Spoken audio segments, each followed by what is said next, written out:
Bonsoir, ici Valérie Donzelli et vous êtes sur le tapis rose de Catherine. C'est le Festival du Nouveau Cinéma et comme film d'ouverture, on vous propose un film français de Valérie Donzelli, La guerre est déclarée. Ça raconte l'histoire d'un couple qui vit un amour fusionnel et qui affronte la maladie de leur fils. C'est une histoire vraie. Valérie Donzelli joue dans son propre film et on la rencontre sur le tapis rose de Catherine.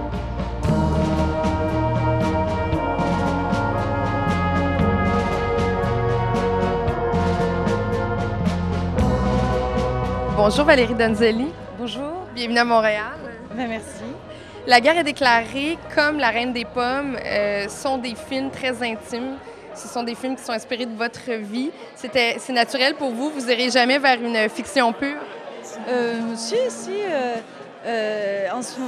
Oui, mais je crois que c'est toujours l'intimité qu'on met dans les films et les films sont toujours personnels et intimes, enfin, je crois. Et moi, je suis ma matière première. J'étais d'abord actrice et je le suis toujours d'ailleurs. Et du coup, j'aime bien partir de ce que je connais et ensuite d'essayer de m'en éloigner pour raconter quelque chose de plus universel. Quelle est l'histoire de La guerre est déclarée? Parce qu'on raconte votre histoire, celle de Jérémy, et vous avez pris les prénoms de Juliette et de Roméo.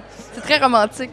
Parce que c'est précisément pas notre histoire qu'on raconte. On s'est inspiré d'un événement d'un fait qu'on avait vécu ensemble, une expérience qu'on a vécue commune, qui est la maladie de notre enfant. Mais le film, ça raconte avant tout une grande histoire d'amour. Il faut pas qu'on essaie d'en savoir plus que les médecins. T'as compris tout ce qu'il a dit? Non, pas vraiment, mais il faut retenir que ce qui est positif. Oui. On s'est fait la promesse de ne pas essayer d'en savoir plus que les médecins. C'est important quand on vit une situation comme ça de ne pas essayer d'aller sur Internet ou d'apprendre des histoires à gauche et à droite. Je sais pas, en tout cas, dans le film, nous, ça nous intéressait de montrer des personnages qui faisaient confiance à la médecine. Et en France, on a une grande médecine de qualité et c'est le parti pris de ces personnages-là, en tout cas. Lorsqu'on vit une situation comme celle-là où un enfant est malade, c'est très difficile pour le couple. On peut, parce que c'est ce qu'on comprend dans le film, le couple finit par se laisser. C'est inévitable lorsqu'on vit ce genre de situation. Je sais pas, moi j'ai raconté un film surtout, donc la séparation qui est dite dans le film, ça n'a rien à voir avec la séparation que moi j'ai pu vivre dans la vie. Mais c'est pour le film, oui, c'était important que le couple perde quelque chose et ce qui perd, c'est le couple d'une façon traditionnelle en fait. Ce qui est dit dans le film, c'est que leur lien, ils l'auront à jamais, leur amour, ils l'auront pour toujours, mais qu'ils ne peuvent plus vivre ensemble comme avant. J'aurais jamais pu vivre ça avec quelqu'un d'autre que toi. C'est une réalisation qui est très originale, par la musique, par la photo. Vous voulez me parler un peu de la façon dont vous avez travaillé? Alors moi, au départ, je voulais que ce soit un film qui soit comme une course, un film d'action, un film intense, vivifiant. Je voulais surtout que le spectateur puisse ressentir les choses, mais pas être pris en otage par la situation du film. C'est pour ça qu'on montre l'enfant vivant dès le début et grand.